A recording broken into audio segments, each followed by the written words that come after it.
Hi guys, here's yet another example of poor journalism when it comes to dealing with serious political issues. So as we know, Stephen Luxley Lennon, otherwise known as Tommy Robinson, was able to organise a march of between 100 and 150,000 people in central London a few days ago. Now, Trevor Philips, who has his own show on Sky News, reported on this, and while he did mention some of the facts, he also left out some very important information. Have a listen. It's quite possible that the person most taken aback by the huge turnout at yesterday's Unite the Kingdom demonstration was its organiser, the hard-right activist known as Tommy Robinson. 150,000 people crammed into central London, most carrying national flags, the Union Jack, the Cross of St George, even the Scottish saltire, protesting about immigration, about free speech, and about the decline of Christianity.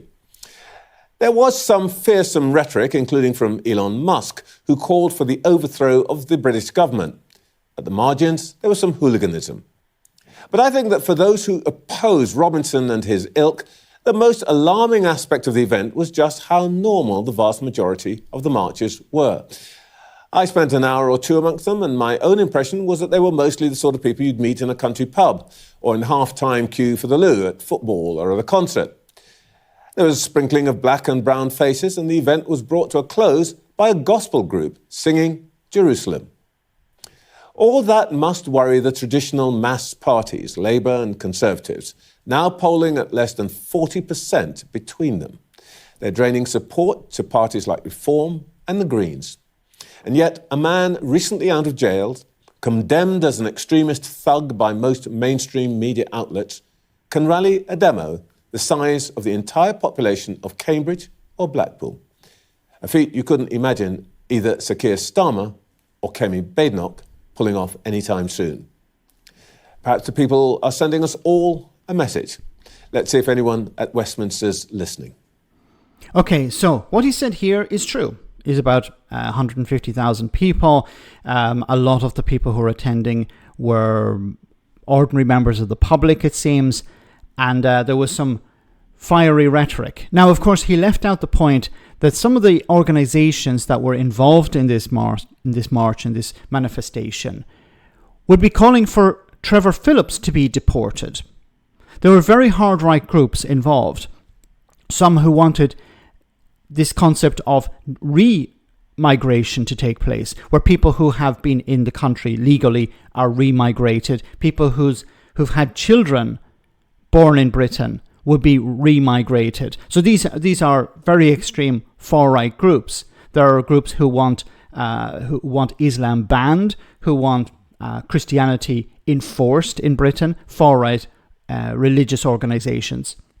There are not just the people who are anti-immigration, but there are people who want immigrants thrown back into the sea. These far-right groups were in attendance. They were given a platform. There was a guy from the Netherlands who was given a platform who wants Islam banned in Britain. So there are far-right groups at the event. They were given a platform, but there's no mention of this in the media, it seems. Why did Trevor Philips not bring up that point? There are people who were at that event, groups at that event, who would deport Trevor Philips. To where, I don't know, because Trevor Philips was born in Britain. So while there were normal people at the event, and I want to get to that in a moment, you have to acknowledge that the far right were there as well. Now, maybe it's not fair to describe the entire event as far right, because ordinary people were there as well. Now, why were ordinary people there? Because I think a lot of them have been convinced that their country has been taken away from them. I think a lot of people who were there, the vast majority of those who were there, were not far right.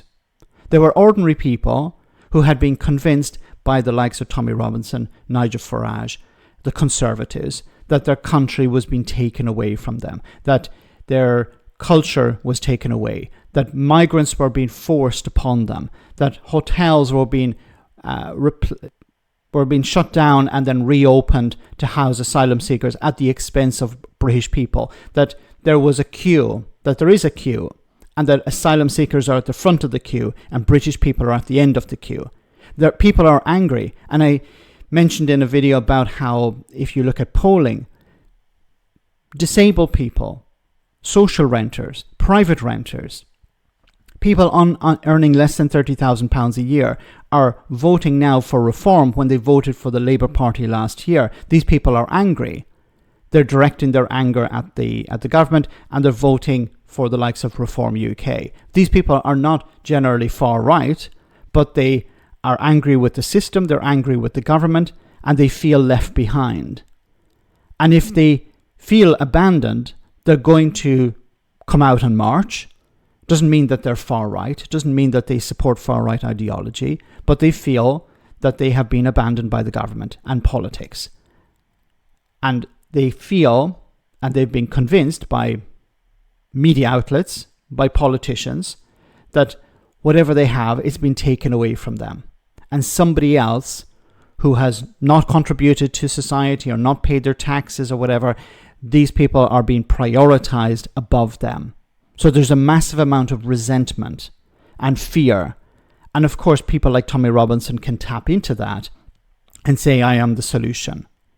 So I think it's very important that we remember that not everyone who attended that march on Saturday is far right. Now, how do we deal with that? I think we have to sit down and talk to them. We have to understand their concerns.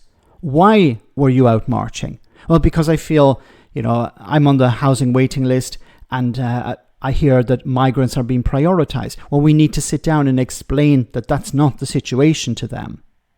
People who feel that their culture has been taken away, we need to sit down and explain to them that's not the case. The far right we can't get through to.